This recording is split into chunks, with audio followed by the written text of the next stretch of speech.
Okay, so now we will talk in depth about the polyvagal theory.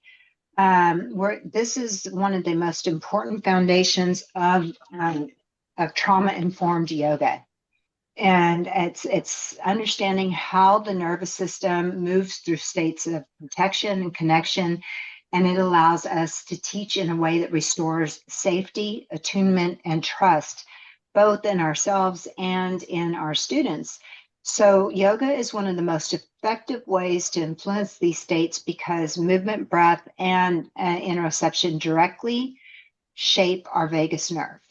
So this is how we are working with the vagus nerve. So the polyvagal theory is developed. It was developed by Dr. Stephen Porges. So Dr. Ariel Swartz is teaching from the polyvagal theory, and so she, has developed as well, her insights as a yoga teacher in this. But the nervous system is state dependent. It's not thought dependent. So that's important to know, that we don't think ourselves into fear or safety. We feel our way into it through our physiology. So when we talk, we're back to that word neuroception. That's the body's unconscious surveillance system. And it's constantly asking, am I safe? Am I in danger? Am I in life-threatening situation? It picks up things that we can't even think about, but it picks up those environments. Has any of you ever had that where your spidey senses just start to tingle? You get that feeling, or, trust your gut. And when you don't, like, oh man, I should have trusted that feeling. It's because that is always on and scanning, and it's talking to us. But the problem is that we're not connected enough to even, we don't get the subtle cues. We're not picking up on the cues until typically it's really happening. So there's three primary states that we'll talk about, and we've talked about it so many times. Ventral vagal. That is where we find the safety and connection. So when we talk about this, we're going to visualize the ladder, always thinking that there's a ladder. So at the top of the ladder is the ventral vagal. That's your safety and connection. That's where we're able to engage. We have curiosity. We're able to be present in the moment. This is the optimum state for learning, for our digestion, and for our efficient breathing. The second state, the middle rung of the ladder, would be the sympathetic or the mobilization. We have some type of stressor that comes in. We start to move into the fight, flight. There's some sort of activation where there's a feeling of anxiety. It's not bad to be in it, but it can begin to overwhelm us when we stay in that state for too long. Then the third state at the bottom of the ladder would be our dorsal vagal or shutdown. That's where we can begin to have a collapse. When I talk about a collapsing, I'm not talking about just like, just sitting here and just falling over and collapsing. But when we talk about a nervous system collapse, that's the overwhelm where we just can't deal with anything else, right? Where there's maybe numbing or disassociation. That's what we would know as a freeze response. It's immobilized. And it's the body's last resort survival state. These are hierarchical and bidirectional. So it means that yoga can shift them from the bottom up.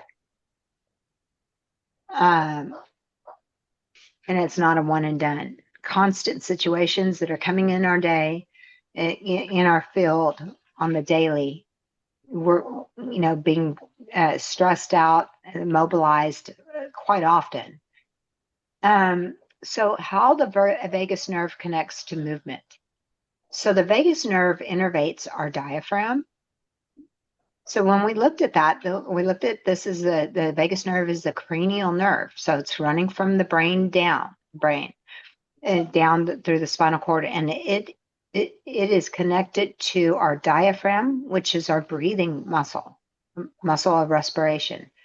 It innervates, which means it controls our heart. So any kind of vagal nerve, can change our heart rate pattern, according to what kind of stress we're feeling. The vagus nerve also innervates our lungs. So if there's any kind of stressor that comes in on us, our breathing patterns will change according to the stress that the nervous system is picking up.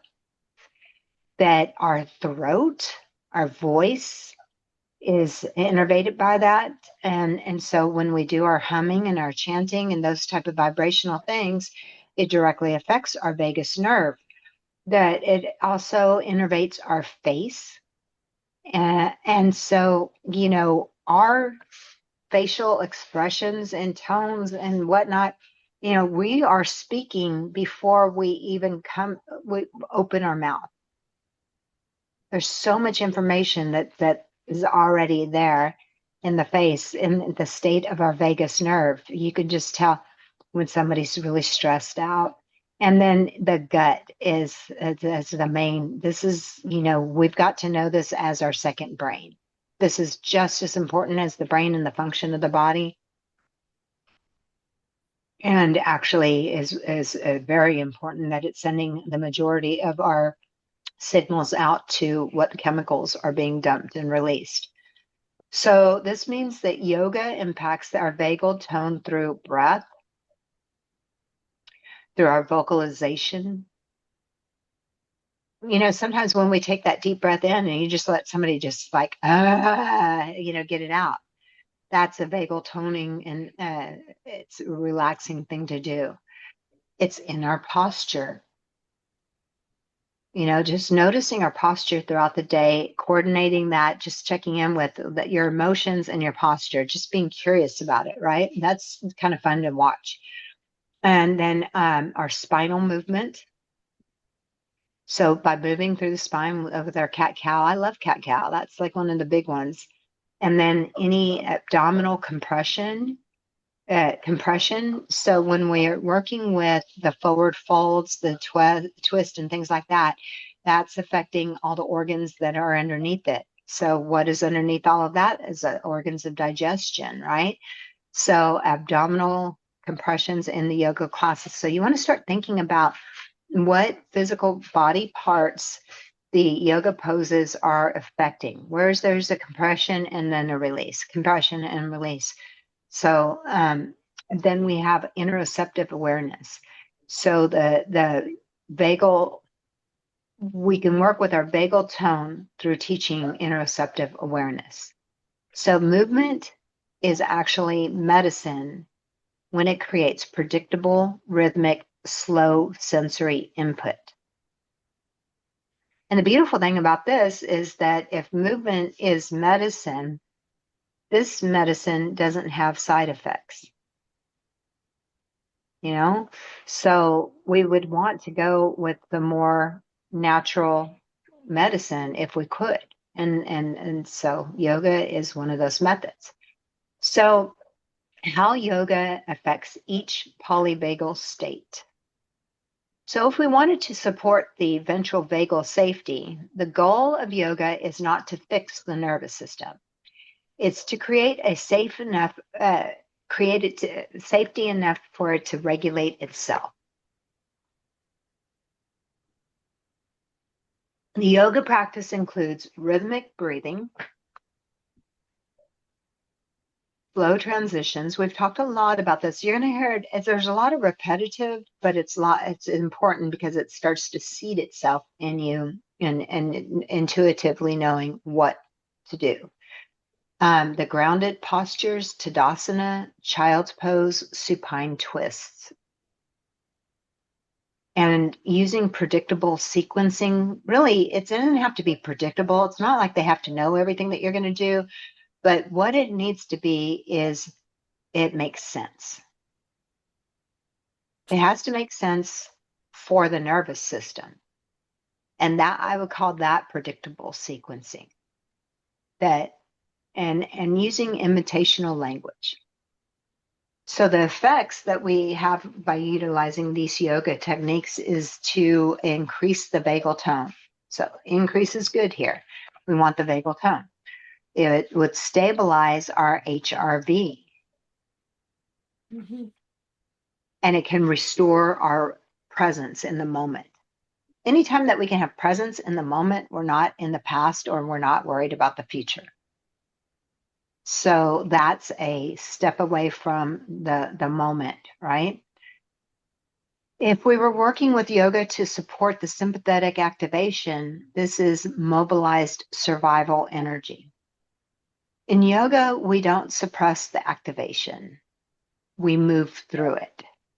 We are doing poses that would activate us, it would create some stress in a controlled environment.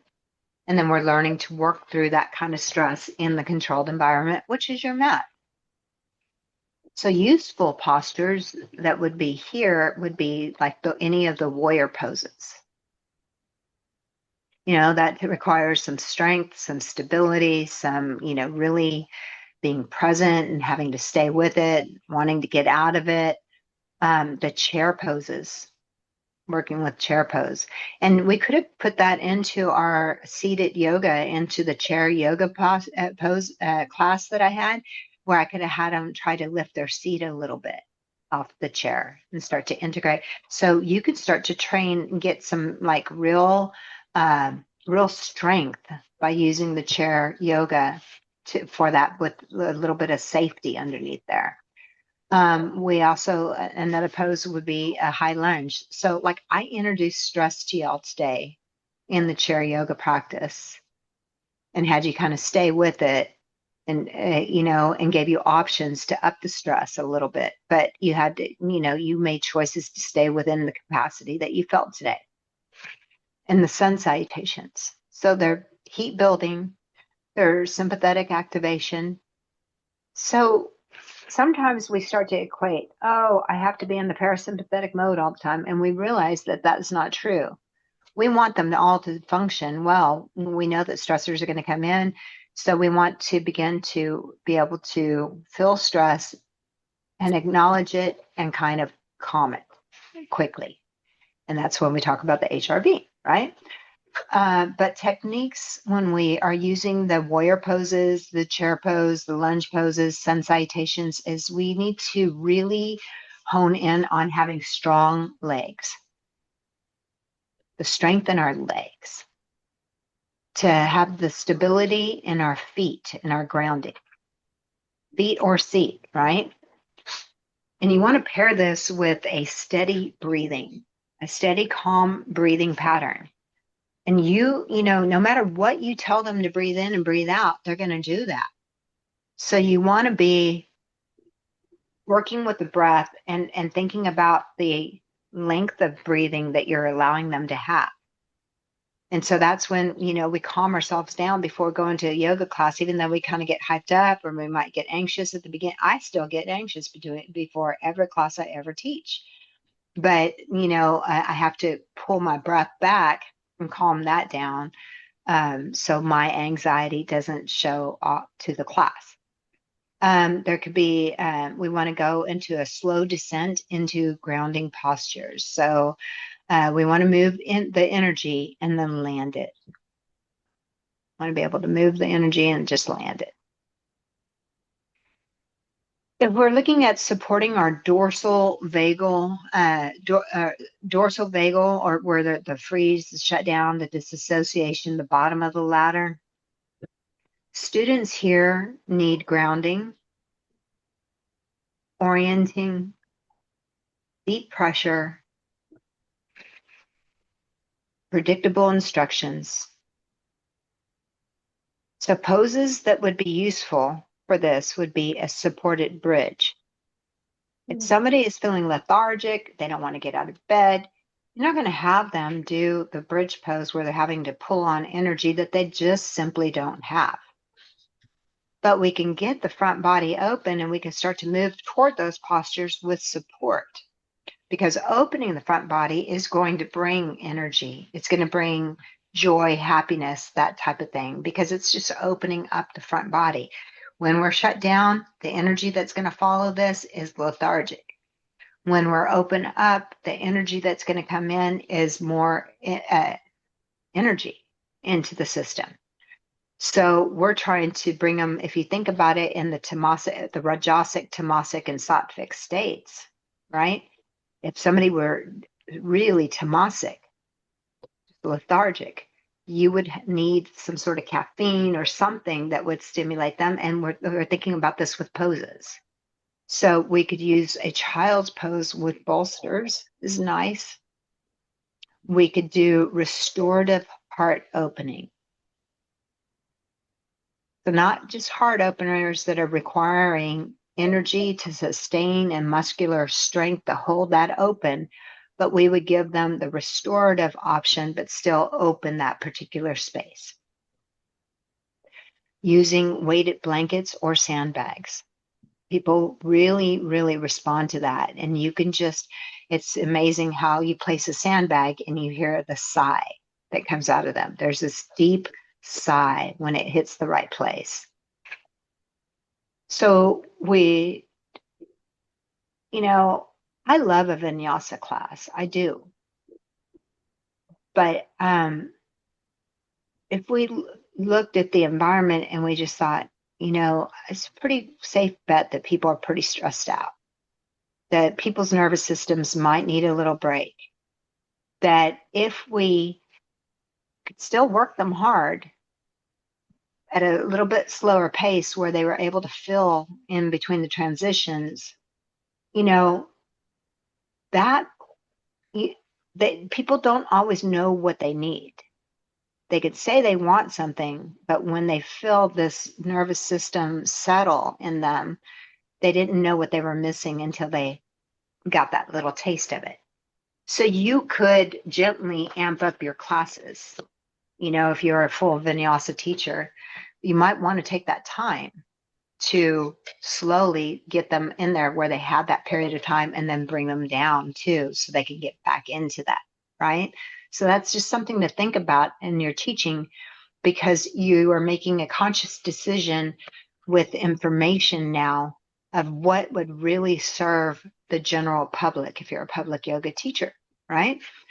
But anything where there's a slower pace, but with the deep diaphragmatic breathing.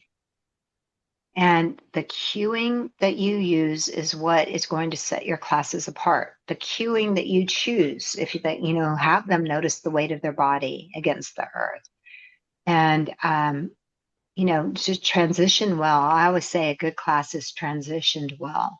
No sudden transitions, none of that jarring up down, just getting them every step of the way. But you want to bring awareness back safely and not to rush into activation. So the polyvagal arc in a yoga class, let's look at that. What would that be? Well, when I talk about a well-sequenced class, it naturally follows this arc, that there's some sort of arrival and safety, where there's some sort of orienting, breath work, and grounding. They get to arrive into the space. Then at some point, some type of activation. So if you're doing a restorative yoga class, though, and, I'm not a fan of just come in and lay down and hold a pose. I have to have a little bit of movement. Gretchen calls it the pre-yoga yoga, but I feel like there has to be a little bit of activation. So if I were teaching a restorative yoga class, the activation would be, the seated side stretches. I can keep them all on the ground, getting the twist in, then the forward fold, and then start to transition into, holding postures for a little while. But I'd like to activate a little bit. And then moving into a rest and restoration, that's where we would have the ventral settling and dorsal restorative yoga class. So, and then at the end, some type of shavasana. And we just had that conversation about it, where there's it's like an inner, you can combine the meditation in there and do that guided meditation, however. But if you had an arc that made sense, the students will leave in a regulated way because they're following nature's rhythm, Mhm. right?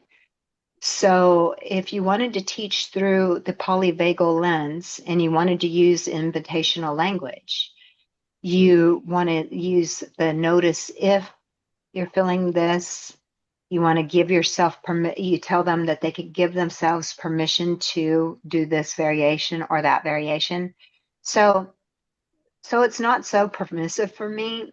I give them, I give them different variations, and then I give them the choice in that. So it's like I do give lots of choices and a lot, agency, but I give them within this guideline. So it settles my nervous system and theirs, right? I can give to everybody at once. And you can also let them let their body choose. And I do tell them, I don't know what you're feeling in this.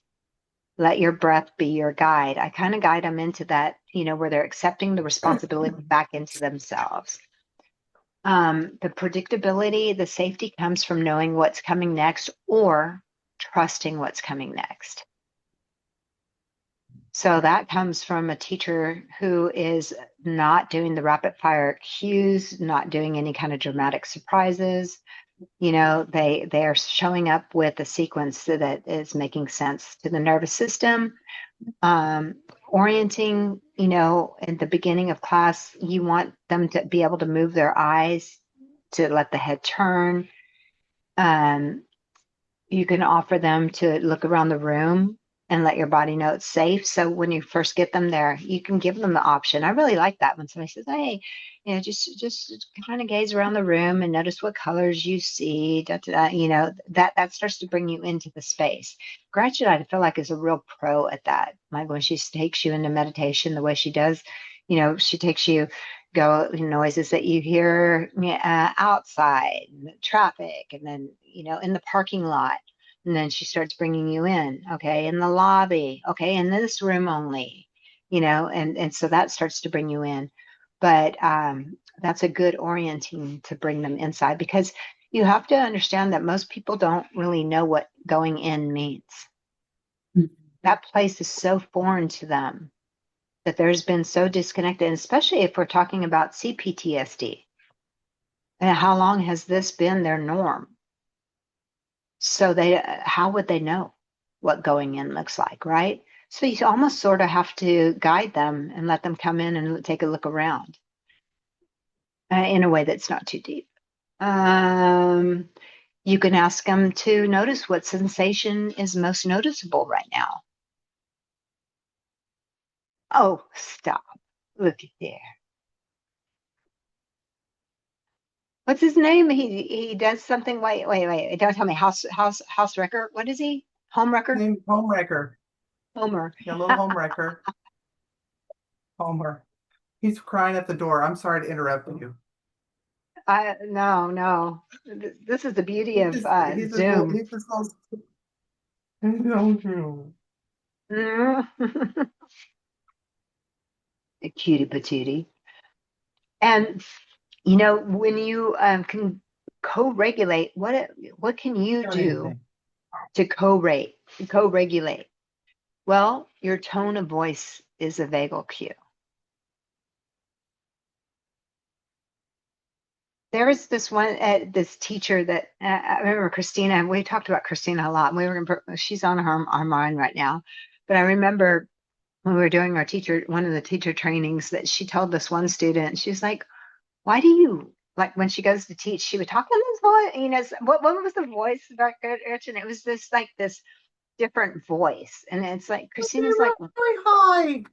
It's and it was, like but her step normal your voice right was foot just like forward normal, and right? step your left foot back. She was And I completely changed remember her voice. Yeah. Christina, I was just like, I sat there with my mouth wide open when Christina said, "What is this voice? Who is this?" When she got up to teach, and I was like, "Oh my God." But it was true. So, I'll tell y'all a cue. Did you know that when you feel inferior to somebody, when you speak to them, your pitch of your voice will go really high? That's something. So if you wanted to take your room and have your class and take control over that, get in it, get into your voice, because that is something that is neuroceptive, that people pick up on those cues and they may not know that information. So we have to look at how we're projecting these things. And, your breath regulates the room. It's one of those neuroceptive things. They're not looking at you to see how you're breathing, but they're picking that up in the room. And that if you were aware of this, even if you didn't feel that way, but you made yourself take the breath in and exhale out, if you made yourself use your voice, not to allow, now that you know this high pitch thing, you're going to be really aware of that. And because those are the things that can make your presence medicine. And you get to control, you take back your power in that. So if we wanted to do a grounding, I'm going to do,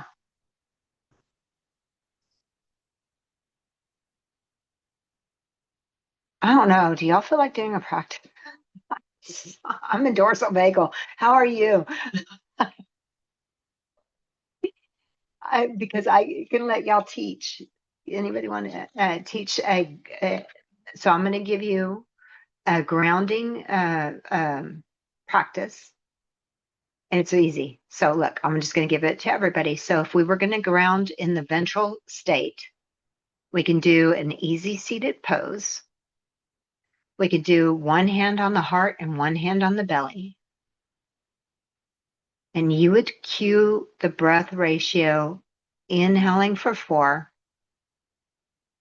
exhaling for 6. And then we talked about the orienting cues. You get to use an orienting cue in there. So now it's your turn. Who would like to do a grounding ventral practice? Rock, paper, scissors. Nobody? Okay. Really? I can for like a little quick one. Yes. Yeah. Okay. This is good. This is the time to do it, kids. Okay. So I'm going to take a seat.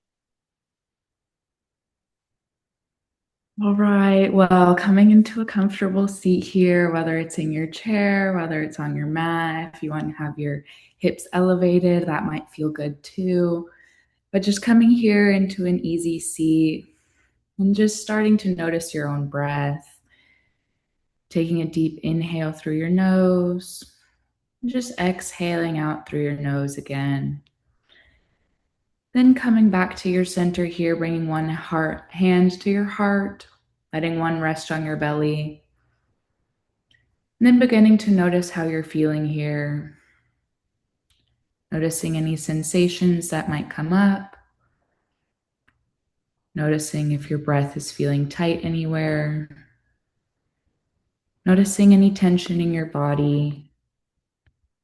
And then together, taking a deep breath in, 1, 2, 3, 4, and exhaling out, 3, 4, 5, 6. Inhaling for 4, 1, 2, 3, 4. Exhaling 6, 5, 4, 3, 2, 1. Inhaling for 4, 3, 2, 1. Exhaling 6, 5, 4, 3, 2, 1. And just settling back into your own breath here, taking a moment to notice any space, maybe noticing the sounds around you, maybe the hum of the AC, maybe the sound of your computer, and maybe any subtleties within you here, any feelings that might come up, maybe just the sound of your breath coming in and out of your nose. And then just settling into your space here, feeling your chest lift, your heart lifts with your inhale. And as you exhale, sitting deeper here into your seat, letting go of any tension, and taking a few breaths here for yourself.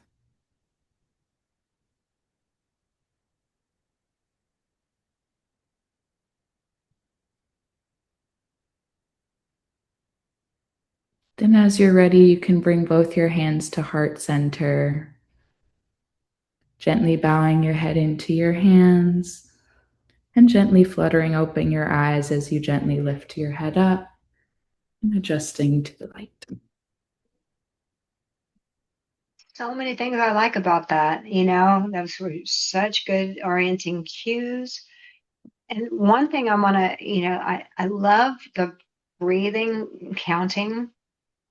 And I liked how you did down, from a countdown to vary that up.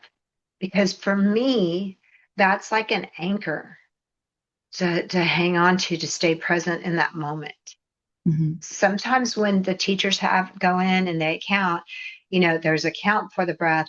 They'll say, now do it on your own. It's when they leave me on my own that I go to bad places.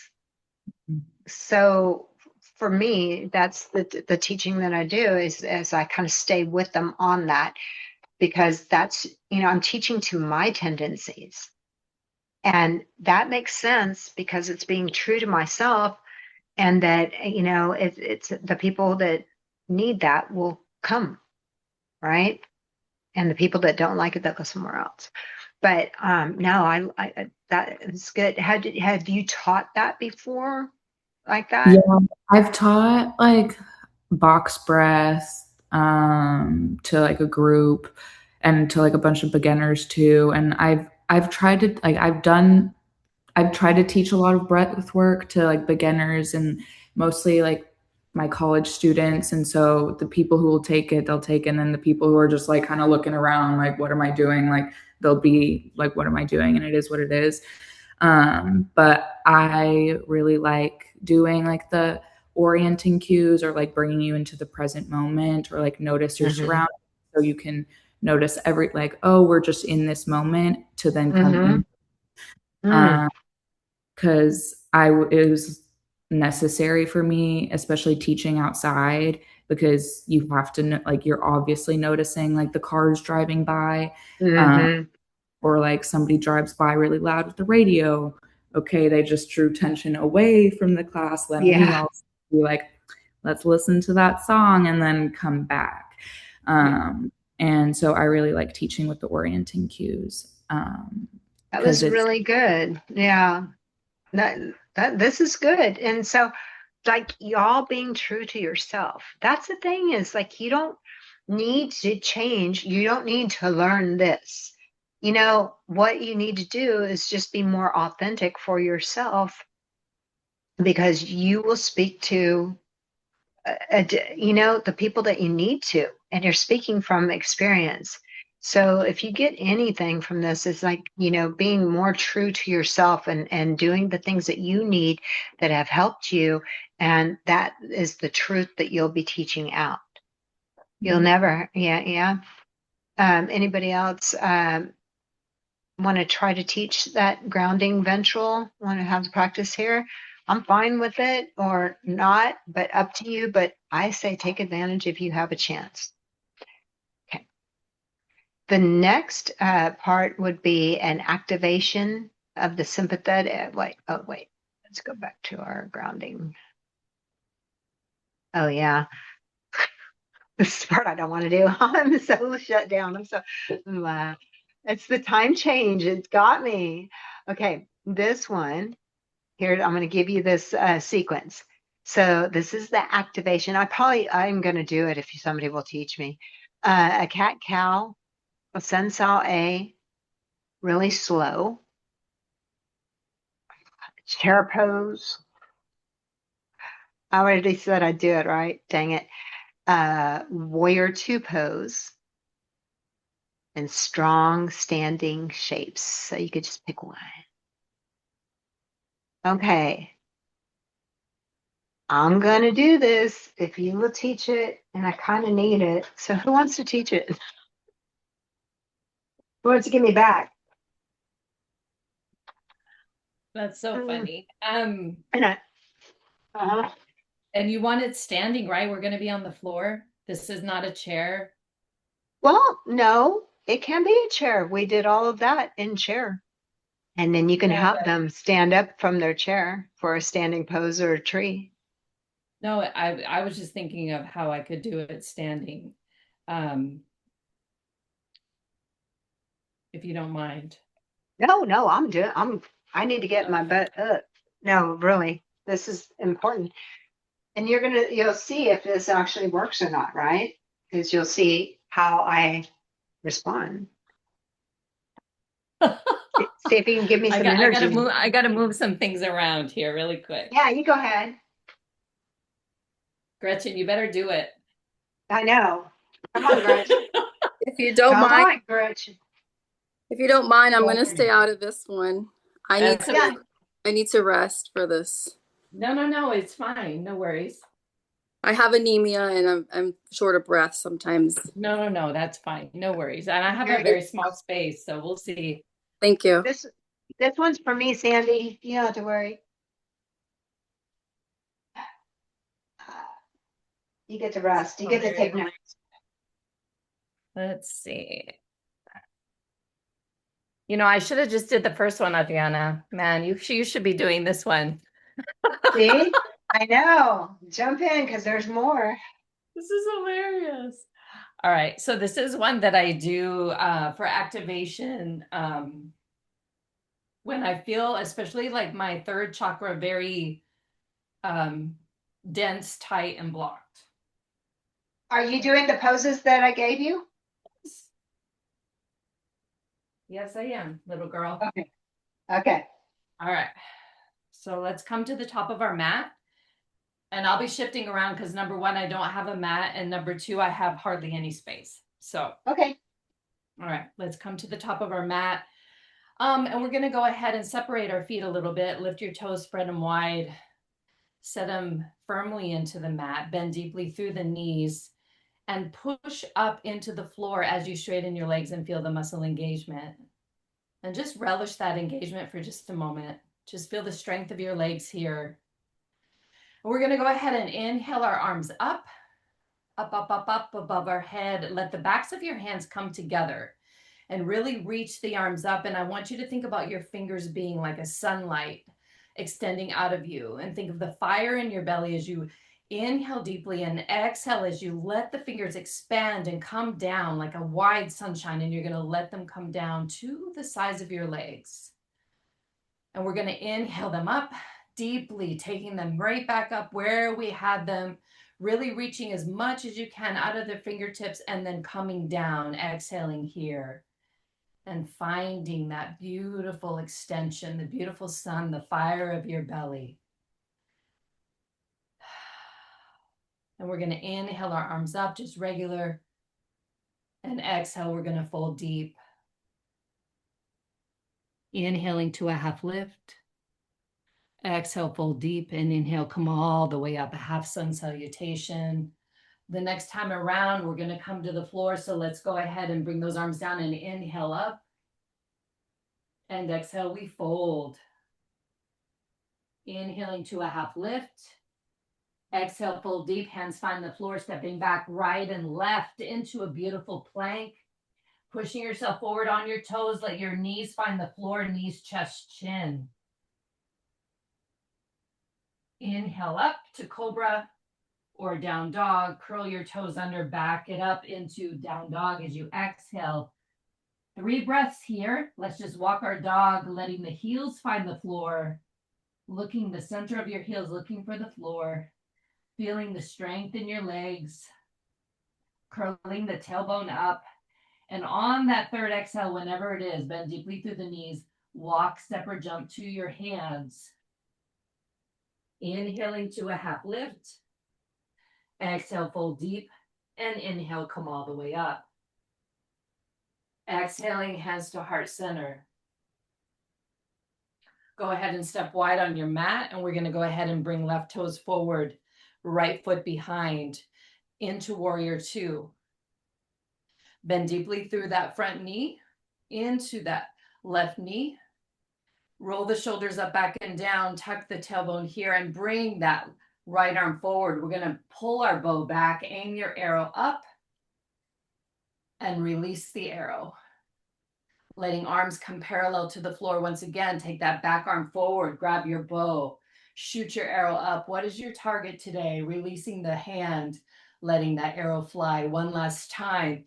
Bringing that back hand forward. You're still in your warrior 2 pose, feeling strong in your legs, using the strength of the back leg. Lift your arrow and release it. Arms come parallel to the floor. And we're going to go ahead and inhale, arms up and straighten that front leg. Turning left toes towards the front of you, to the side of your mat, and then taking the right toes forward and coming into the right side. And once again, bending deeply through that right knee, we're going to bring that back hand forward. And pull the bow, lifting the arrow and the bow up and release. Arms come parallel to the floor, and we're going to take that back arm forward, pull that bow back, lift the arrow and the bow and release it. What is your target today? Arms come back parallel to the floor, bring that back hand forward. One last time, shoot the arrow up, release it, arms come parallel to the floor. Breathe here just for a moment. Hands to hips. We're going to bring our toes all towards the edge of our mat here, bending deeply through the knees, pushing up into, with goddess arms, into a 5-point star.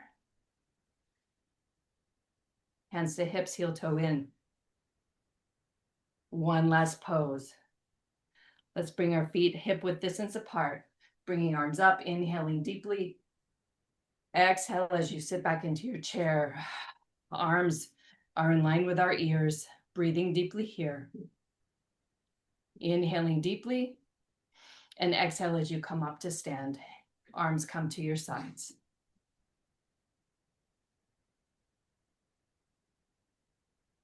That, I already feel better. Like it worked. Seriously, like I needed that, but we're not done. I needed that. Thank you.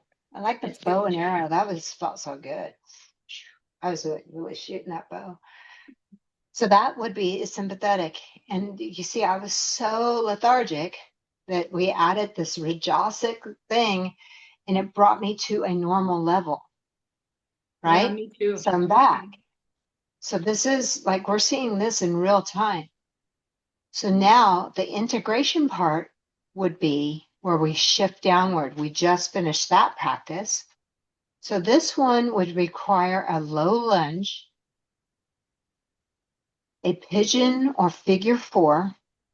And I would prefer a figure 4 for me because I have knee injury, a standing forward fold, and some type of supine twist. So this would be the integration or shifting back down. Would anybody Michelle, like to? Could you also like integrate, because if we're on the floor already, we're going to do the low lunge and then maybe doing a seated forward fold. Would that also work in this situation? Yes, Okay. yes. That, the strong standing legs for the forward fold, or to, get them down from where we were. We were standing in this. True. So you could use the forward fold to bring you back and then stepping into lunges, but we could also do, either way, but as long as we are clear. what that would be. So then that would be the shift downward, and I'll let you know what the next section is so you can start to think about who wants to just pick that up. The next one would be the dorsal ventral blend, where there's going to be a rest. I can't wait for that part. This is going to be a supported bridge, a yin forward fold, legs up the wall. Man, my mouth is salivating on that. All right, I'll work hard to get there. And then the last part of this would be a shavasana that included some type of facial softening cues, some type of soothing breathing, and some kind of closing mantra or hum for our vagus nerve. I am having so much fun. A question before we start that. These cues that we talked about earlier, like, what was it? Like, notice your breath. How do you feel? Do this pose only if you feel supported. Is that for every state of the, like the dorsal, the sympathetic, and the ventral? It is. I mean, you could be, but you got to make it feel like natural, like it would be a natural something that they could look in for. You know what I'm saying? So that's why we're practicing this. Yeah. So see where you can fit some type of question in these particular poses that we're doing. It's super fun to just play with it and see if it fits or if it feels weird. If it feels weird coming out of your mouth, it probably didn't feel weird, you know? So, but how do, we don't know until we give it a try. Michelle, So, what do you want me to teach? Just pick a section and I'll teach whatever section you want. no, girl, this I can teach whichever one. You tell me which I one you know, want me but to teach. we're just doing the experiment of what it feels in our bodies to do this, right? So I don't care who teaches it. Y'all can teach whatever. And Sandy, you could just talk it out if you wanted to, where you don't have to do it if you want to. I understand that that's a little bit if you haven't been teaching for a while, you know what I mean? So only if you want to, I might but feel comfortable doing a savasana, but I mean, it's been since 2024, so you have to give me some grace. Oh yeah, for sure. You've got all the grace in the world, but it's We're a good gonna be time to asleep just, anyway. yeah. I can So take the next. who's gonna take it? I will. Yeah, yeah. Oh, Stacy, are you I'm here. I've been here. here? Okay, y'all got this. Y'all got this. Okay, let's do it. Well, all of us, just we jump in. Okay. I have to go to the other room though. Mhm. I keep moving back and forth between rooms. All good. You were there, Stacy. Okay.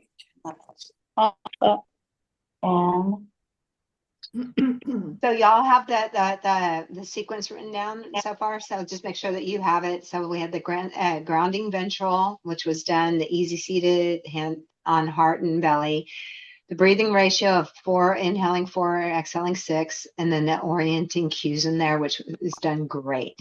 Then we had the activation where there was some sort of cat-cow, sun-sal A, where slow, chair pose, warrior 2, and strong standing shapes. So then we are moving into integration where we're starting to shift downward. That's the low lunge, pigeon or figure 4, which we're using figure 4 for me, please. And then a standing forward fold, somehow supine twist. We're going to come from a standing pose to go into the integration. And then the next one is dorsal ventral blend, where we begin to rest, supported bridge, yin forward fold, legs up the wall. And then last but not least, the complete ventral restoration. Sandy's going to do that part because it's might as well, right? Facial softening in there, soothing breath, closing mantra or hum for vagus nerve. And yeah, let's go. I'm loving this. It's just like, oh, I was fading. Okay, so take my glasses off. So in the middle of our mat, we're going to reach up and fold all the way forward, touching the ground.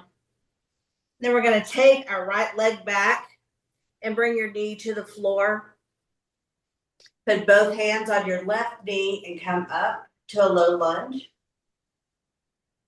Only come as far as you can feel the front of your right thigh. And bring both hands to the ground. Go up on your back toes, step forward, and take your left leg back, knee to the ground, foot flat. Both hands up on your right knee. And straighten up until you can feel the stretch in the front of your left thigh. Then we're going to come down to hands and knees, flip over, and lay down on your back. Let me turn camera around this way.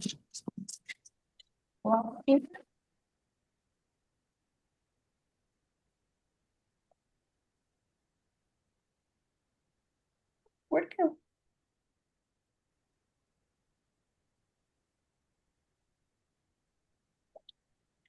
Am I still on?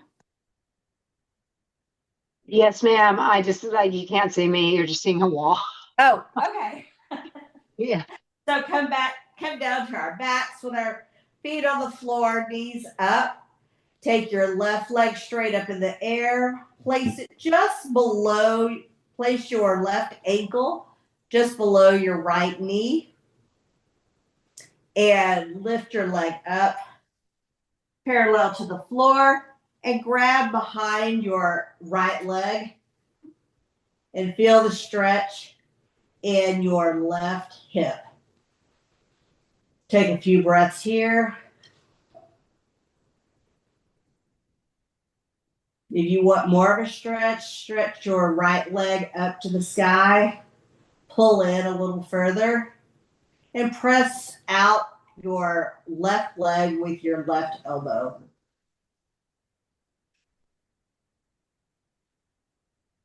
And bring your right leg back down to the floor, left leg back, left foot back to the floor.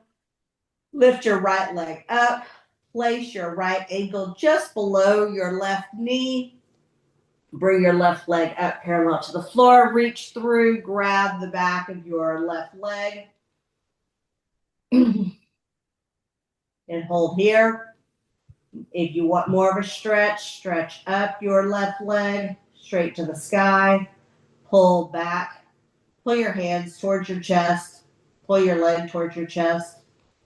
Press out your right knee with your right elbow.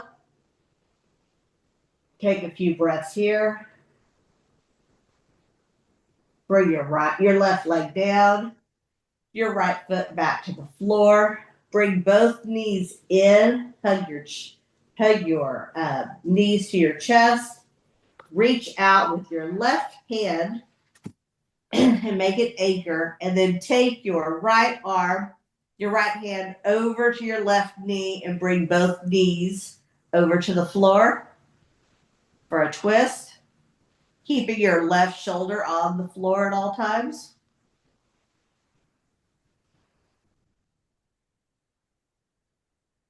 Take a few deep breaths here. Let go of your right hand back to the floor. Push your knees up. Put your feet back on the floor and adjust if you need to. Bring your legs back up. Bring your left arm over to your right knee and twist over to the left, keeping your right shoulder on the floor. And take a few deep breaths here.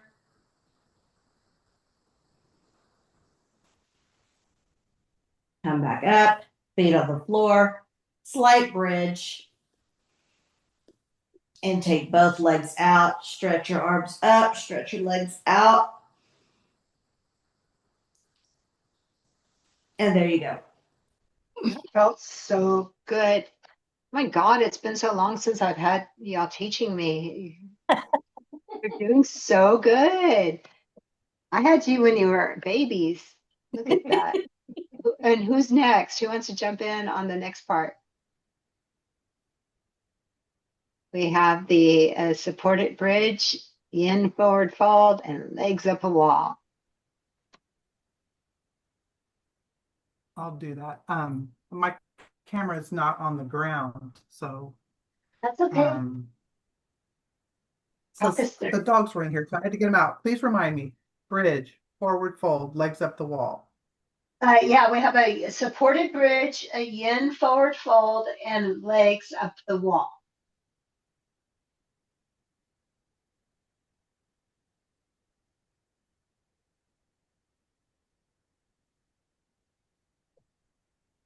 Did you freeze?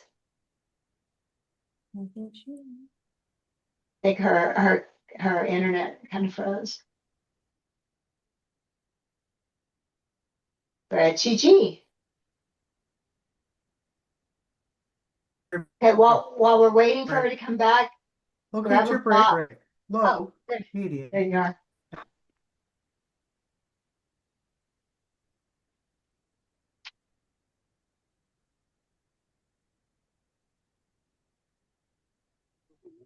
Oh, we lost her totally. Yeah. We lost her. Yo, mama.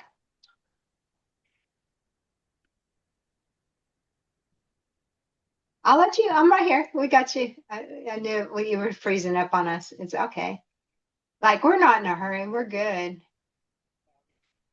Okay.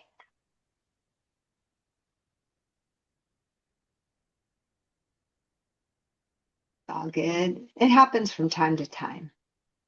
So go ahead and put a block underneath your sacrum, you guys. And support that.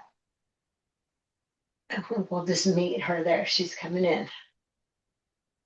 There she is. There you are. See you. All right, so lie down on your back, both feet on the floor.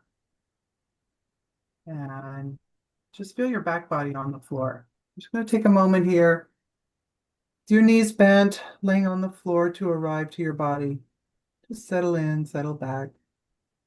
Feel the firmness of your mat or the floor. And then I want you to notice your sacrum. That's the triangle bony place in your low back. What we're going to do is just, without lifting our bottom off the floor, press your tailbone down and lift your waistband away from the floor.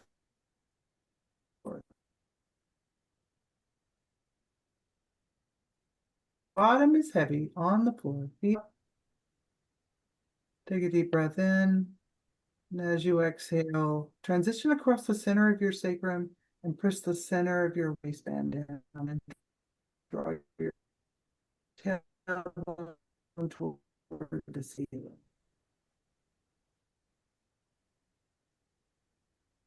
And then as you inhale, you're going to exhale and come down, lift your hand away. And then you'll inhale to prepare. And then as you exhale, you'll transition over the center of your sacrum and press your waistband down. Now find a neutral spine where you're not arching and you're not tucking, just neutral, where your back lands. And then I want you, without moving your knees so much, so don't think windshield wiper, just think, I'm going to press into my right foot and bring the left back side of my pelvis to the floor. So it's gentle. Push into your floor, press the left back of your pelvis down. And then inhale to prepare. And then as you exhale, release it. And then we'll start the other side. So now you'll push into your right foot. And with pressure into the right foot, press the left upper portion of the back of your pelvis down. And then release. Let's do one more each side. Inhale first. And then exhale, push into your left foot, press the right side of the back of your pelvis, upper part, into the floor, and then release and return to neutral. And then preparing to do the other side. So a deep breath in, push into your right foot, and as you push into your right foot, press the back upper portion of your pelvis on the left side down. And then return to neutral. Okay? So now we have our brick handy to us. It's on the lowest brick height. And you are going to walk your feet in as much as you need to, but before you lift your hips off the floor, tone your glutes. Press your back waist down. And as your glutes are toned and your back waist is pressing to the floor, remember we just did that. We'll push into our feet, lift our hips, and slide the brick underneath your pelvis. There's a sweet spot somewhere between your tailbone and your waistband, and you discover that for yourself. But when you get to the brick and you're on the brick, your tailbone's turning up. It's not arching to the floor, right? Both feet flat to the mat. Take a moment, press the backs of your upper arm bones and the back of your head down. Just gently tuck your shoulder blades toward the midline of your mat. Just settle your breath. Normal inhale, normal exhale as it occurs in your body. Trying now not to manipulate the breath, but just notice as it moves, where it moves.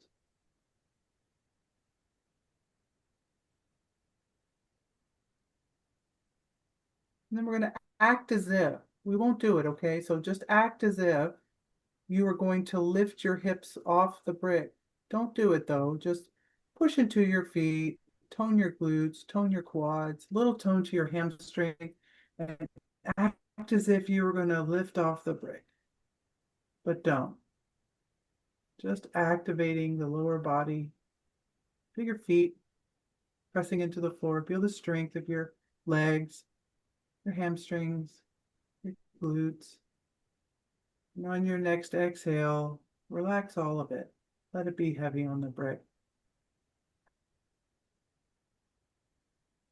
Now we'll prepare to turn the brick to the middle brick height, which is the long, skinny edge of your brick. All right, so before we lift off, do the same thing. Push into our feet, tone our glutes, press our back waist toward the floor, and then lift up, change the brick height. And once you settle there, you're on a skinnier edge.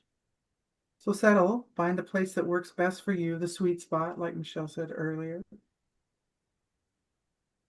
And that sweet spot is sweet. And again, your tailbone's turning up toward the ceiling as opposed to arching back toward the floor. And here we settle. Take a moment, press your upper arm bones down, gently press your head into the mat, slightly draw your shoulder blades together.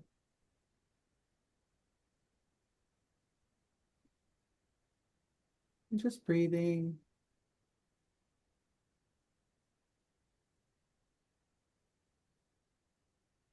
Just like we did before on the lowest brick height, we're going to act as if, but we won't lift off, okay? We're not going to leave the brick. The brick stays under us the whole time. But you're going to find a place where your feet need to be so you have some power. And then you'll press your feet down, tone your quads, tone your glutes, activate your hamstrings, but don't lift off. Stay completely on your brick, but act as if you were going to. After your next exhale, release any tension that's in your legs. So now we're going to come down the way we went up. So we're on the middle brick height. We're going to set ourselves up. So press your feet down. Sometimes you might need tiptoes. I think about Stacy. She probably needs tiptoes. But we'll press our feet down, tone our glutes, tailbone toward the ceiling, lift off the brick now and change brick height to the lowest brick height. And then settle yourself on that brick height. And it feels like you've come down a long way, right? Like you've come down a long way, but there's more of the back of the pelvis is on the floor, or excuse me, on the brick. So you're going to draw one knee at a time towards your chest. So your feet are going to leave the floor. And you're just going to squeeze your knees and your feet together. So feet together, knees together. And then you're gently going to take your knees to the left. And as you take your knees to the left, feel the corner of the brick pressing into the piriformis, kind of the side of your glute. If you're nervous about falling off the brick, you'll take, as your knees go right, you'll take your, it's right, isn't it? It's right. Knees go right. you'll take your left hand and gently touch the bricks so you know where you are in space, where the brick is. Then you'll move your left hand, bring your knees back to center, and then we'll gently take our knees to the left. Both knees together, feet together, go left until you feel the corner of the brick pressing in to the piriformis on the other side. So now we'll use our right hand. Just gently touch the brick so you know where you are. Feel the corner of the brick pressing into the glute. Sometimes there's a robust sensation in this area. Tension or tightness, it's okay. That's what we're doing. We're freeing up the piriformis. And now you'll inhale fully, and as you exhale completely, bring your knees back to center. Okay? So now you're going to put both feet on the floor, gently touching the floor one at a time or both together. And again, we'll set ourselves up. You'll press your feet down, tone your glutes, tailbone toward the ceiling, slide the brick out from under you. And now this brick is going to be a pillow for your head. So you'll slide the brick from your sacrum to the back of your head. And so it's really just supporting your head, not your neck or your shoulders, just your head.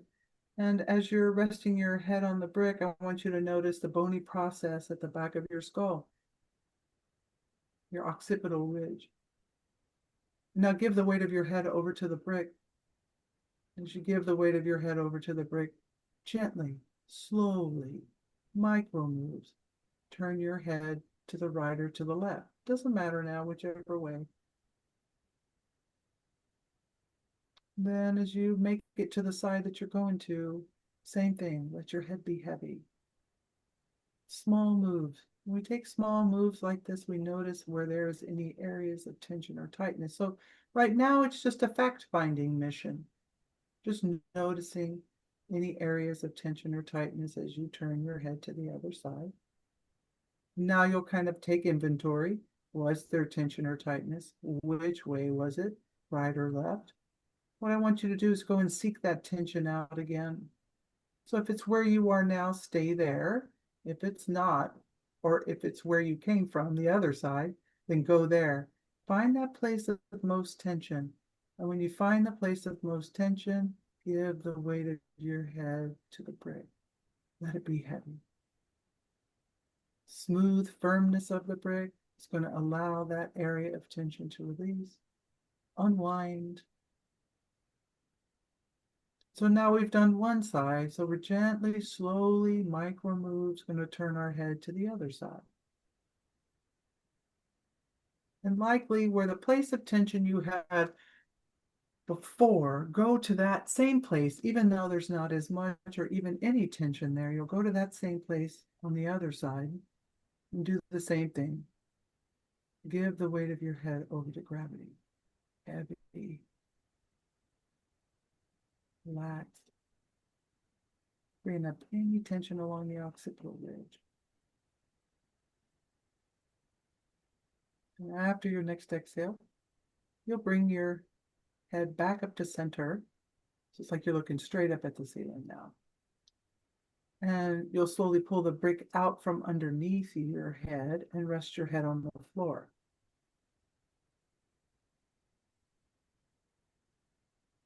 So while our feet are on the floor and our knees are bent, and we're laying on the floor, we're just going to windshield wiper our knees to the right and to the left. So separate your feet about outer hip distance, a little wider than sit bone distance, but not as wide as the edges of your mat. And just take your knees to the right and to the left. As you take your knees to the right and to the left, you're going to let them find their fullest range of motion, as far as they want to go, and as slow as you want to go, or as fast. It's up to you. To the right and to the left, back and forth. Just notice what you notice, trying now not to change or manipulate the breath. Just let it flow, easy in, easy out.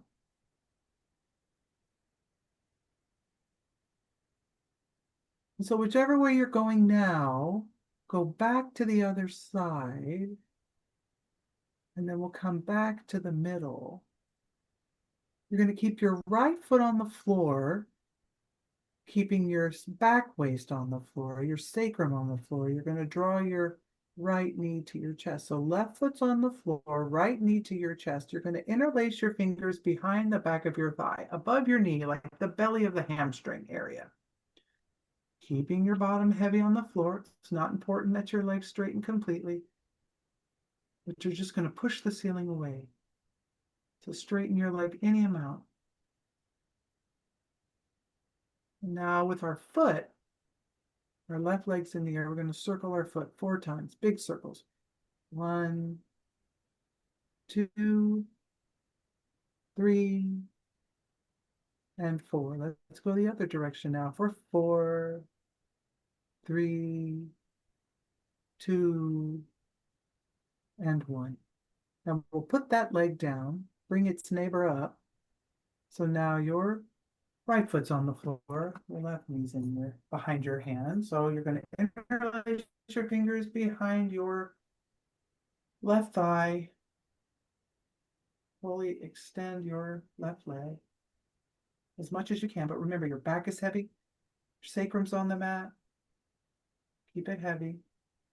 As much as you can straighten your leg, straighten it. So it's not important that it's straightened completely. It can be a bend in your leg. But we're going to circle our foot 4 times. You ready? Here we go. 1, 2, 3, 4. And then go the other direction. 4, 3, 2, 1. Now both feet are on the floor. Both feet on the floor. You're going to roll to your right side. Rest for a moment. Draw your knees in a little closer to your chest. Kind of snuggle into a fetal position. And you're going to press up, come to a seated position, and move the short edge of your mat now to a wall. And since we're at home, if the wall's not available to you, just close the door. Use a door. And if it has a lock, probably lock it so no one comes in, surprises you. And then I want you to scoot your left hip or right hip, either one, as close to the wall as you can get it. And then you'll come to lie down on your back and swing your legs up the wall. The tighter the hamstrings, everybody has tighter hamstrings or looser hamstrings, but if your hamstrings are feeling a little tight today, move your bottom back away from the wall, just a smidge. If you have looser hamstrings, you can bring your bottom all the way up to touch the wall. If it's hard to oochie scooch your way to the wall, reach back with both hands, hang on to your sticky mat, pull the sticky mat away from you, and scoot your bottom down to the wall.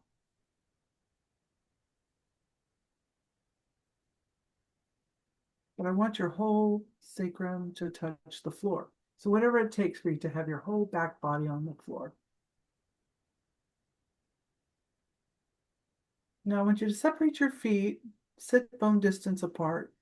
So not as wide as we did for our windshield wipers, but not feet and knees together.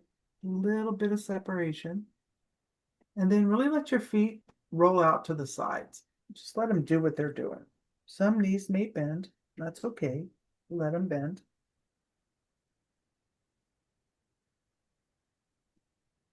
Paprita Krani. Such an important pose for us. It's great for heart rate variability.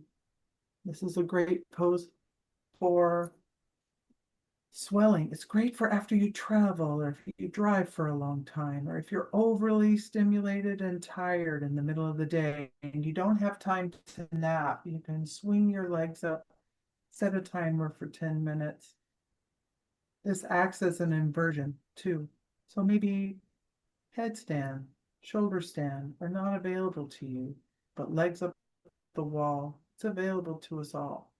Oh, that was a rhyme. So pardon. Take a moment, press the backs of your shoulders down, and just tuck them in a little bit and lengthen your neck. Just kind of slide your shoulders down and in and lengthen your neck. And let your belly be soft and relaxed. Feet are rolling out to the sides. And your breath is easy. You can do a few things with your arms. You can choose which one you like. You can rest your hands on your belly. You can do kind of like a cactus arms. Kind of think of a saguaro cactus or goalpost arms. Sometimes it even feels good just to stretch your arms up by your ears and just let the backs of your hands rest on the floor. Any of these are good options. You can try all three. I like to try all three. If there's a menu, I want to try them all. But you pick the one that works for you. It's most restful. Then we settle in and settle back. Breathe in all energy. Exhale all tension. Every inhalation is restoration. Every exhalation, relaxation. Let your feet roll out to the sides, your boots be soft. Your weight is heavy on the floor. Give the weight of your body to gravity. You can close your eyes or leave them open as you choose.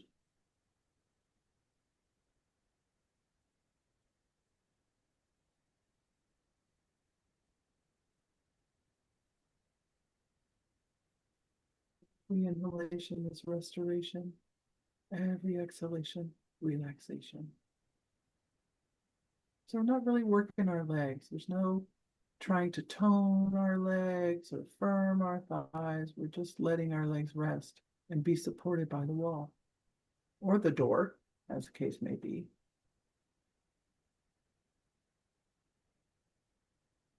We're going to give ourselves a couple more breaths in this pose. So savor these next two rounds of inhalation and exhalation.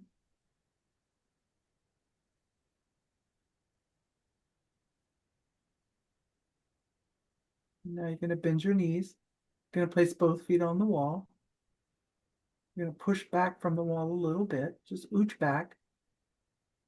And then walk your feet down the wall to the right side. So you're resting on your side. And again, just like we did earlier, we're just going to draw our knees in a little closer and kind of curl up into a fetal position. So you're resting on your right side, legs are stacked. Just hug your knees in, using the strength of your abdominals, not your arms. Support your head with your hands, or if your brick is handy, you can use your brick.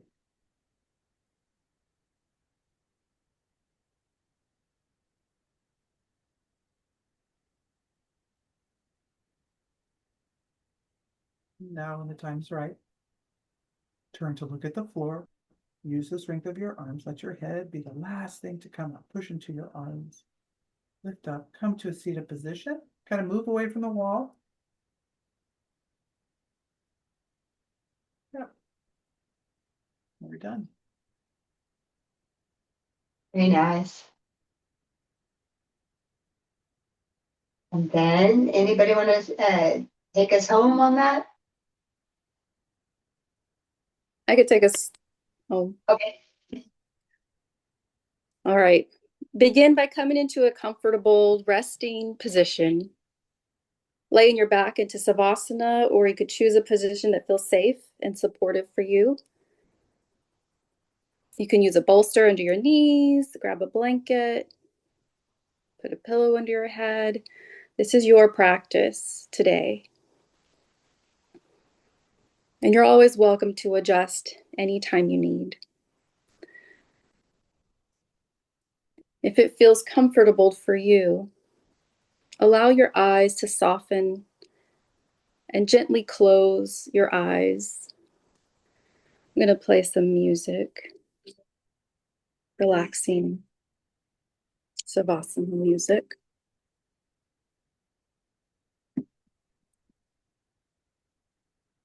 And take a moment here.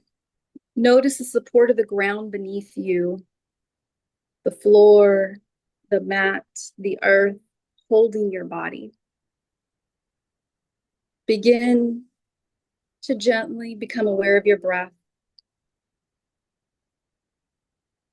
Notice its natural rhythm, breathing in, breathing out. Now we'll slowly invite softness into different parts of our body. Beginning at the top of our head. Relaxing the forehead, relaxing the eyes, the eyebrows, eyelids. Feel your ears. Relax. Relax the jaw. Release your tongue.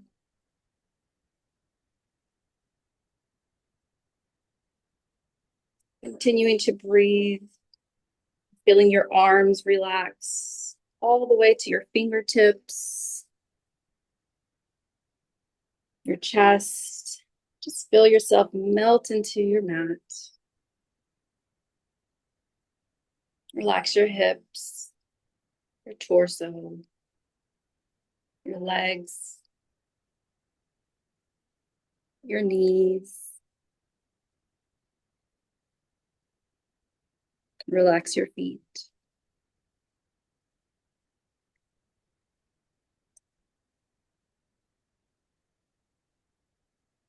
We're going to do some gentle humming if it feels comfortable for you.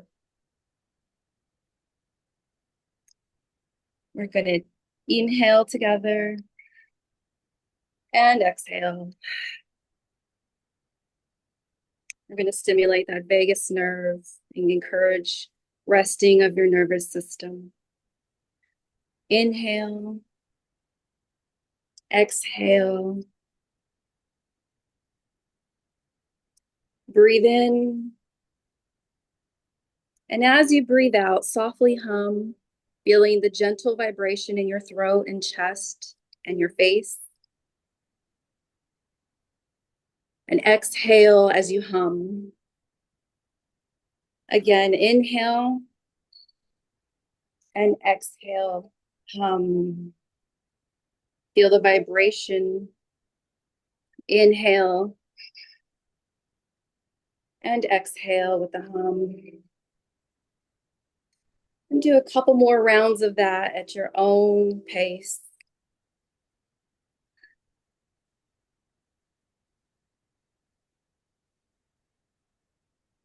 Notice any sensation you might be having, any shifts in your body. Notice the support beneath you.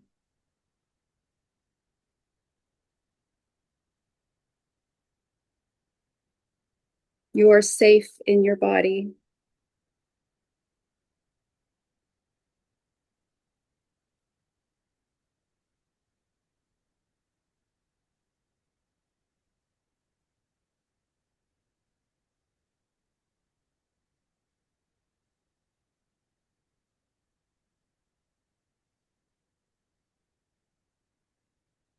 Now you're just going to relax in Savasana.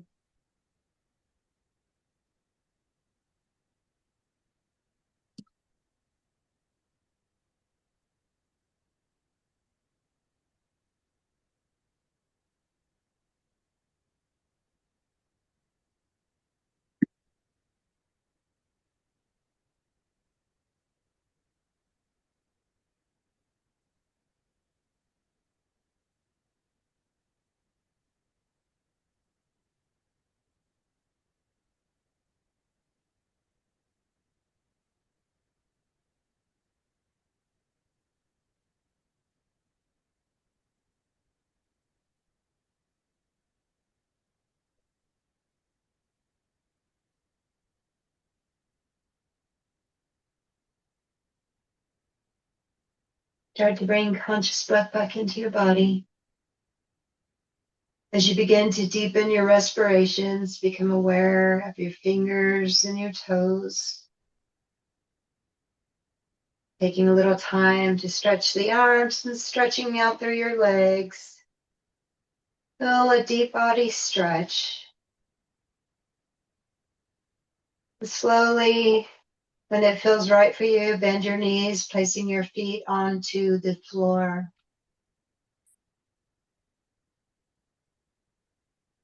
Just taking a moment here. Notice if you were able to relax or not. Not to make any judgment, but just to notice. Keeping any relaxation that you may have gained, we'll gently turn over toward the right side. Just lay curled up in a little tiny ball for a moment.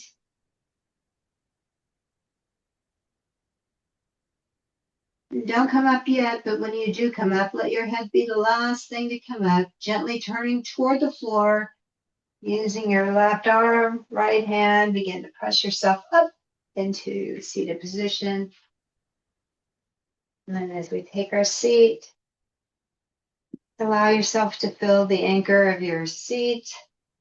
The more that you anchor down, the way that you can extend up.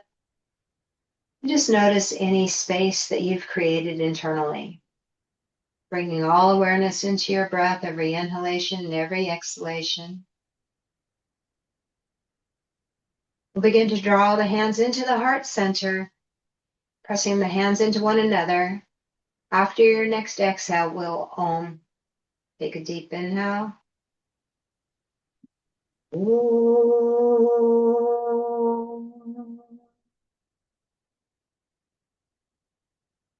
Bowing your head to your own heart center, acknowledging the beautiful light that shines within your own heart. Allow us to see each other's light, to appreciate the beautiful teachings that we had today, the bravery to volunteer, to teach, and just to absorb the information and to learn. So grateful. Namaste. And let's return to our seats and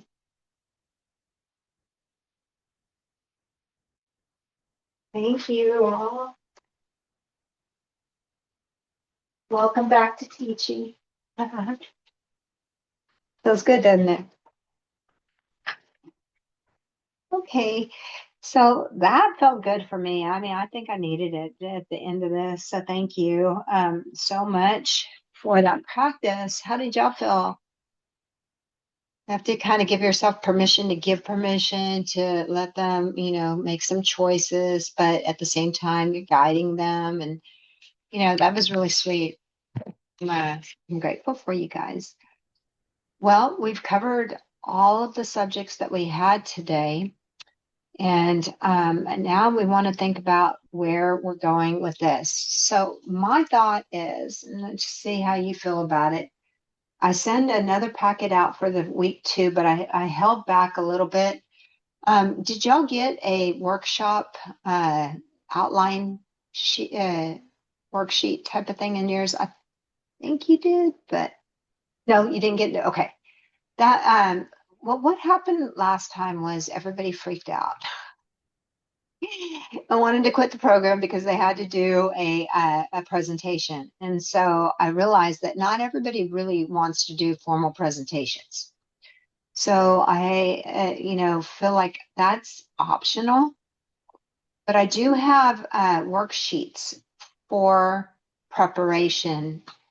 Not that you have to follow perfectly, but it'll help you as you begin to prepare and just want to make sure that you have all the components in it. So what our schedule is going to look like in week 2, because we only have 3 weeks in this, and one of those, the last weekend, is where you get to do your presentations. You get the platform to practice on that. So it's very little time left in for us. But what we will do is go into the somatic yoga. We work with yoga nidra, PTSD, and alternatives for trauma. The best subject is the back body integration. Oh, that's awesome. Then we take some time out and we actually have for the workshop template and how to prepare presentations. So that's where I don't know if y'all want to spend the time. This is your program. It's really programmed for you. And then we go into Sunday where we have cortisol, stress chemistry, leaking, and how the cortisol leaks into the environment, talking about that. We will cover the dopamine loop. We'll talk about guided meditation, yoga practice. We'll have a yoga practice for nervous system reset. So there's also yoga philosophy and the mythology that was sent out in the packets. Like, how would you use that to put into this prep, if you wanted to? So we have some time for our final project presentation prep and for me to help you out and for us to work together. So what's important here really is, do you want to spend the time in that place where I can get you ready to where you put something that's cohesive into a presentation form that it could be a 1 hour, it could be 2 hour, it could be something like that? Or would y'all, where do you want to go with this? Like, how can you use this? I want this to be useful in your life, in your yoga careers. So if you kind of let me know what you need, this is where it informs me. So after we've had all this information presented and you've kind of thought, oh, wow, this could be corporate, this could be in the workplace, this could go to schools, this could go to, I could approach therapists with this, and how could we integrate this into that? If you let me know what you're thinking, I can get you in that direction. But I want to do what's best for as a group. So I'm going to let Adriana, what are you thinking at this point after you've had your first full weekend?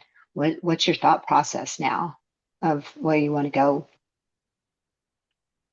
I think I'd like to also be able to like workshop it and have some guidance with that as well. I haven't really looked over the final project papers or anything. Like, I just pulled it out. Okay. But I think it would be interesting to be able to create workshops out of this and to be able to take to like schools or like corporate offices and like senior living facilities as well. Well, see, I can be pretty specific on that. So is that you said schools for the teachers, the counselors, or for students?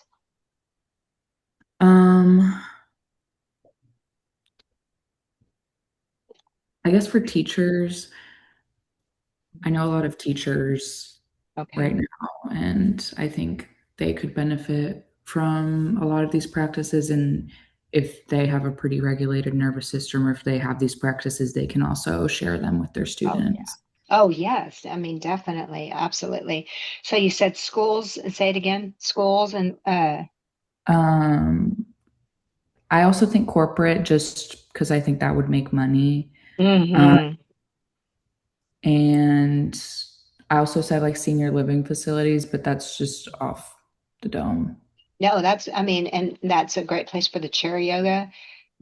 Senior, that's perfect. Okay, that helps. And that a lot of times in the senior facilities, these people are getting toward the latter portion of their life, and they're approaching this with a lot of regret of things that maybe they wish they would have done and whatnot. And so there can be a nervous system kind of regulation, a soothing of the acceptance of where we are and what the things that we can do at this point. So there's so much growth into all of these areas. So, I'll kind of hone in on this as I prepare for our next. And then let's see what Paula, did anything speak to you out of this weekend that maybe a direction? And you're talking about a direction for both final project, which I'm reading now. It says a 30 to 45-minute presentation, right? Yeah. Along with where, ideally a project would include like where I want to go with it. Like, I don't want Yeah. to do something outside of my where I want to go with it. That's That would that's be the goal. That's the okay. goal. Is it like I'm getting you ready to dive off of a diving Right. board, Yeah. Well, I've been working with a life coach strongly, like I told you all, since September. Hmm. Um, and it's amazing how much all of this, the timing of it resonates with where I am right now. Hmm. I'm still trying to figure out where I personally want to go. So I think this is going to help me to explore, but I'll give you an idea. Okay. I Yeah. I do I do too want to do workshops maybe with schools Teachers, yes, but I also think students. I was able to be a part of a training years ago that had to do with just breath work. And I remember this student coming in who was dealing with so much anxiety around testing and things like that. And I was, I can just see this sort of thing being such a tool for students. I know, I mean, it would depend on who I know, but I do know some teachers, um, and different people who might be able to get my foot in the door. Mhm. So that's one. But then the other one is that I think my goal, whether it would be with aerial or floor yoga or both, using them as a prop, because aerial yoga is so phenomenal when it comes to shavasana and things like that, as far as holding space Mhm.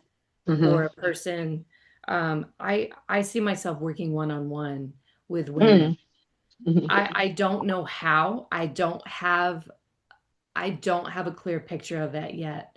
Okay. But my life coach and another doctor, a licensed therapist that I've been working with, I feel like they're in a community where it's a possibility to create a communication with them for me to see women beyond the scope of what they do.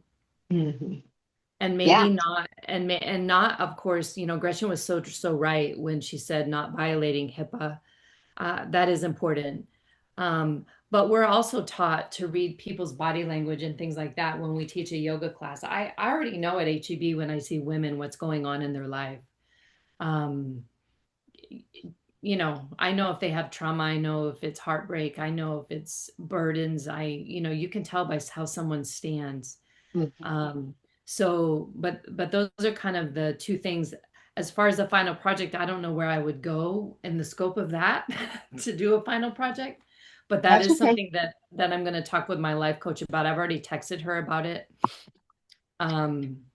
So yeah, that's kind of where I'm at. So this is helping me that because I think I kind of know what something that I want to create for y'all that would be useful across the board. So I'm getting an idea. Sandy, is there any ideas that may have like surfaced for you about this? Well, I mentioned yesterday, I would think I want to do this as a personally for me, this is why I'm taking the course. But so having the pressure of having to present it, I think would probably just give me stress, and that's something I They're don't want not to doing do. that. But I would love to still do something for the other women in my, so I have fibroids, and a lot of women, I mean, these fibroid in these groups where there's thousands of women who are dealing with this, right? It's a very common thing. And a lot of women are coming saying they've healed naturally. But one of there's always like a group of things that you have to do to heal naturally, right? And one of those is regulating the nervous system. So if I can put together something that helps people, I'm helping myself at the same time, but Yes. helps them regulate their nervous systems. And a lot of times they say it comes from betrayal from somewhere. So maybe something along those lines of, were you betrayed? Let's heal this. Let's regulate the nervous system type of thing. So it would be only in those little groups, though. I wouldn't want to share this with the world. Yeah, no, that's not a problem. Not a problem. I'm just getting at like when I have all of this, I can combine it. I can sit with this and I can come up with something that'll be a service to all of y'all so that like the worksheet would look different than what I've put out before. But I've got some ideas. Stacy, do you have any thoughts about this or any from any of this? No, not really. Okay. Haven't decided if I want to do a project or not. I don't have any direction on where I would take it. Yeah, absolutely not a problem. And don't feel like you were pressured into doing any kind of, nobody has to do the presentation. It's just there's space for it if you want to, but not a problem.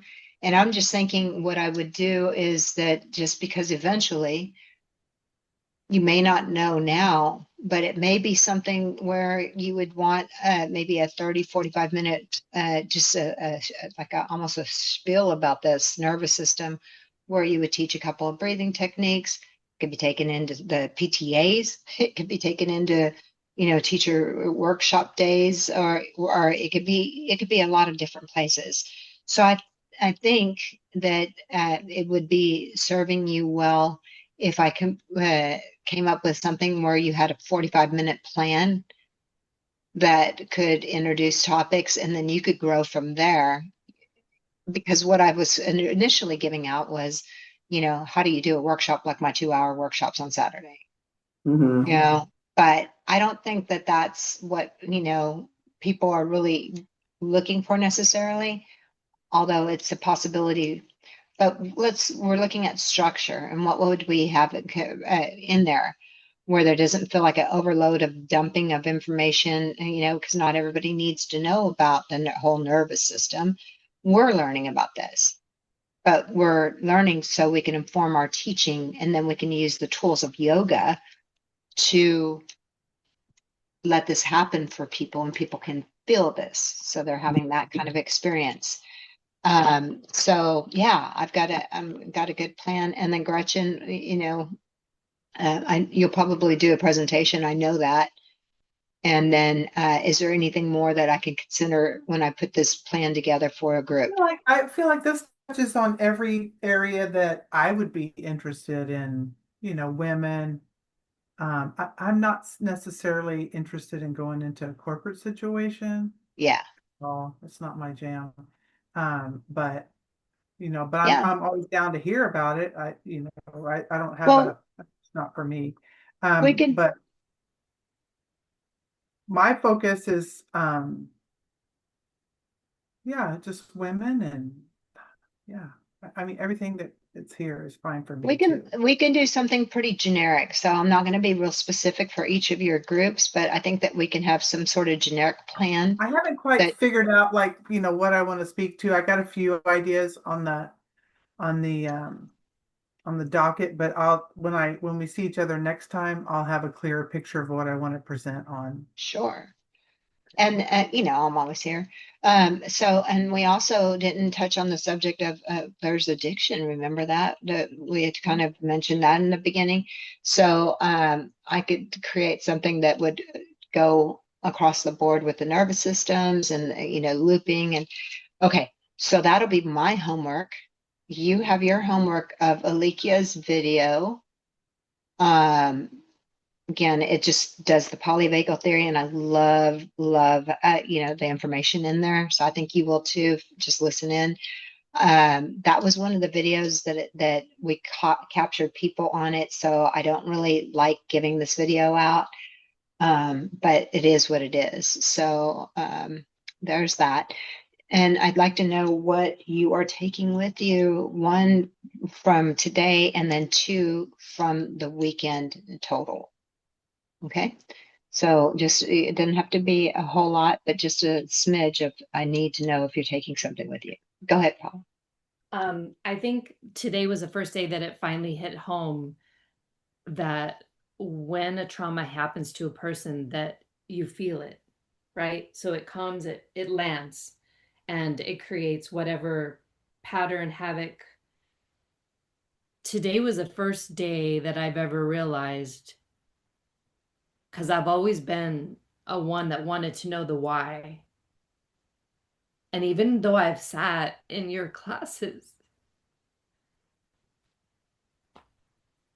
I never realized that it wasn't the why that was important. It was the body work, the breath work, because we have to release it the same way that it lands. It lands so heavy, and there's no reasoning. There's no way that it can be taken away with just having a conversation or understanding why someone hurt me, or why am I going through this, or all the things. And so that landed super strong today.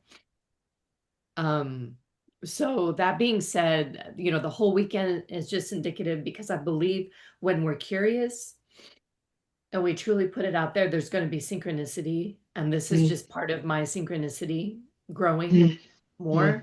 And I just want to say for all of you, Stacy, I look at you with your intelligence around restorative. Those are, I know maybe you don't want to do a project, but those are things I like to hear about. And then Sandy, I didn't know anything about you until this weekend, but when you talked to me about, the possible psychological and physical and mental, all the things around having fibroids, that blows my mind. A year ago, I had major back surgery, and I also have cervical spine issues, and I also have scoliosis in the middle of my back, and every vertebrae that's been affected by, um, either with my surgery or with physical therapy that I've had to do, there's a reason. There's a link with the nerve in my cervical spine as to why I couldn't sing for years. The forward head carriage, the fearfulness, the holding myself, the way I did, um, caused my voice to go away. I taught body combat in high octaves because I had no low range. I had no low range. I couldn't sing anymore. I used to sing in church. I lost all of that. And so when you tell me that fibroids, tell me again, Sandy, what was behind the fibroids? The Well, it's this, I'm kind of a math person. So a factor, right? Each thing, like, so it's no stress, right, regulating the nervous system, talk therapy, diet, all of that. nutrition, calciferous vegetables, yeah, and all those What things did together. what did you say was one of the maybe sources as to why women Betrayal. Oh, betrayal? betrayal, yes. A lot of those women, that's what they have in common is they've all been betrayed, whether Right. it was, family, spouse, whatever it was. Whatever it was. Yeah. And see, to, And to they me, to me, those things are interesting, especially from someone who has a personal story, behind it. So even if you don't do a final project, if you can just litter us with your wisdom, and I mean, with you and Stacy both, I mean, and I know that if it's not in your comfort zone or not in your strength, I get it. But just know that at some point in your life, what you have to say matters, both of you. If you don't feel in this moment, is you know what I mean, is something that you can carry. And that, like Michelle says, it's all good. We're all here to grow and get better. But I just love, Stacy, I think about your classes, and I think about, I mean, I think I miss the mark. Restorative is the way to go, honestly. And I think the more we can offer, the more we can attract people to come into those sorts of classes. That's really good. So anyway, that was what I had to say. Yeah, that kind of brought up a different option too. I'm just going to put it on the table before we leave. Is like, what if we all did like a group project where everybody's stuff could come together and you can blend it in somehow into the nervous system. So that's just a thought. It would be during our office hours. It would be during our weekends. So just a thought, kind of hang out with it. But we can do this in any which way. It's like I said, the sky's the limit with this. There's room for it all. Okay, and now each one of you, thank you, Paula. I'm so grateful that you're here. Okay, who else wants to tell us today and from the weekend in total what you're taking? I'll talk today. I think I learned that, and I've always heard, our bodies care more about survival before anything else, before we can be happy, before we can worry about anything else. Our body's like, my priority is to make you safe and that survival. So Mhm. safety first. And the breath is the way to get there. And trying to get into that window of tolerance, and we're just always going back. And what else? Yeah, and I just want to thank Michelle, because I mean, you've created this safe space. I had an ugly cry, but that's healing. And Gretchen for being so vulnerable, and everyone's comments and everyone's inputs is just, it's great. And it is healing. So thank you. Thank you. It's really special. They said this is really, really special. Thank you. I enjoyed the practice today. I enjoyed the challenging chair yoga. That was Yeah, exciting. And just a lot over the whole weekend. It was a lot. good, good. I'm really grateful for y'all. Your attention never waned on me. I was the one that checked out on you. Sorry, it's normally not like this. I don't know what happened, the time change, but the practice that y'all taught was amazing. So thank you. But yeah, it's an info dump, and you would think that, okay, I got it, but there's so much more, and we'll break it down. And you know, the thing is, we are in so basic. What we're doing here, it feels like life opening for me. I'm just like, wow, but it's just scratching the surface of learning about our nervous systems. Alikia's video, I'm telling you, is so good. It talks about that survival, the polyvagal theory, and she gives really great examples. She's a therapist, works with trauma. Watch the video. It'll be well worth it for you guys to really pay attention to what she's saying and look at her worksheets, okay? And I will hear Adriana and from Gretchen. Today what I took away was just that like PTSD, it just lives in the body, and especially complex. It's been in the body for so long that like even just one yoga class isn't going to help. Like you're going to have to keep coming back to these same practices to manage that stress in your body. And just that like the trauma itself, also just everything just kind of shows up as stress in your nervous system. And like you're saying, like the body is just trying to survive. And so if internally you're haywire all the time and your body is just trying to calm that down all the time, then you are just kind of on robot mode and like unable to like tap into your own intuition and tap into like things that are inherent to you and your own body, and being able to understand how like other people affect you, or like the different subtle energies around you. And I thought that was really cool, just the like comparison, I guess, of or just like seeing how it shows up in your body and how it like really sticks in there, and how CPTSD is like calcified almost in your body.